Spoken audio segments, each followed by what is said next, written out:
La date 23 mai de chaque année est une fête pour tous les enfants spirituels de Papa Oshofa, chrétien céleste du monde entier. Ngongodro est le village natal de l'église du christianisme céleste et non Agongé comme on avait l'habitude d'entendre de nos hauts dignitaires de la paroisse mère. Le guide spirituel Koujodosu Basile nous fait l'historique dans un petit entretien à nous accorder à la veille de la célébration de la fête de Loli au siège mondial Loli de Grâce à Ngongodro. Avant, on n'avait pas l'habitude de célébrer la journée Loli.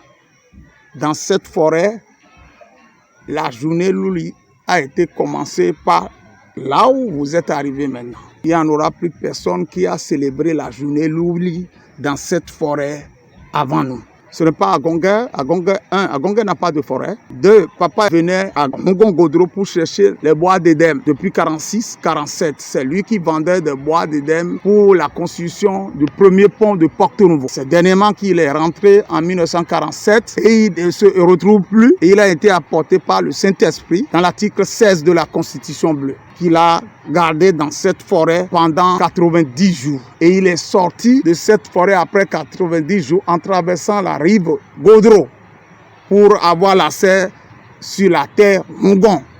C'est ici qu'il a accueilli après 90 jours.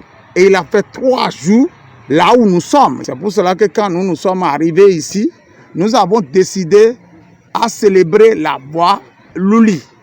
Et on a commencé depuis 2010. Et ça fait 14e édition qu'on est en train de célébrer ce jour. Il faut être un homme spirituel pour savoir que la Constitution bleue est internationale et incontestable. On ne peut pas contester. Quand il était au Bénin, il sortait les documents. Qu'est-ce que les gens de Nigeria, de la Côte d'Ivoire, de Togo disent? Tant qu'il est au Nigeria, il a écrit un document qui est spirituel, nous devons accepter. Nous acceptons la Constitution bleue parce que c'est notre Père qui a laissé un document écrit. C'est un archive pour nous que nous devons promouvoir. Et c'est ce que nous sommes en train de faire. Par la grâce de Dieu, c'est Ngongodro qui a produit la Constitution bleue en Goum. Quand on a dit la Constitution bleue, nous avons mis tous les écritures en bleu et en drapeau Ngongodro dedans. Célébrer la journée Loli, ça n'existait pas. Ce n'est pas dans le programme de l'église du christianisme céleste. Il faut être un homme spirituel qui a été missionné par une voie ou bien par spirituellement qui peut aboutir à cette journée que nous sommes en train de célébrer aujourd'hui. Je vous ai dit, on parle de la forêt de Godropa, là où papa a reçu la voie, article 20 de la Constitution et 16 de la Constitution qui nous confie là où nous sommes. Et Porto-Novo ne nous a jamais recommandé cette date-là. Ce n'est pas dans les dates officielles. Et c'est quand Dieu nous a dit, rentre dans la forêt, je vais te montrer des choses. Il nous a dit, fais 3 ans. Après 3 ans, il faut sortir ce que tu as vu. Et c'est de là où nous avons commencé la journée Loli. Et le programme, c'est à nous qu'on a remis. C'est ça qu'on applique. Le 23, on commence le culte à 10h et on termine à 15h. Le miel que papa a mangé dans la forêt de Grâce, on est déjà parti chercher ça là, avec le Christou, avec le miel qui est là.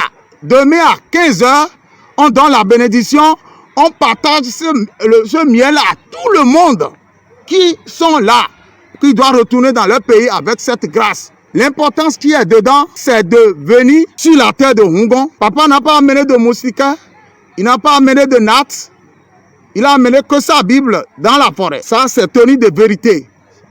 Nous allons rentrer dans cette tenue et rester dans le sable jusqu'à demain à 15h. Ce soir, c'est la veillée de la journée Loli. On invite tout le monde prochainement de venir sur la terre de Grâce. Et ils vont voir, vous allez marcher jusqu'à l'eau, faire la purification et boire de l'eau et prier. Vous pouvez faire n'importe quelle prière. Vos vœux sont exaucés si vous voulez cette terre. Jésus a donné la grâce. Mais le Dieu le Tout-Puissant a accordé toutes les grâces. C'est ça que nous vivons. C'est pour cela qu'on a nommé ici siège mondial de grâce de l'église du christianisme céleste. Agongé, le siège mondial de miracle. Porto-Novo est le Saint-Siège, le berceau de l'église du christianisme céleste. Que Porto-Novo ouvre les bras et le Nigeria, qui est les 2 pieds, rentre à Porto-Novo et ensemble, ça devient un.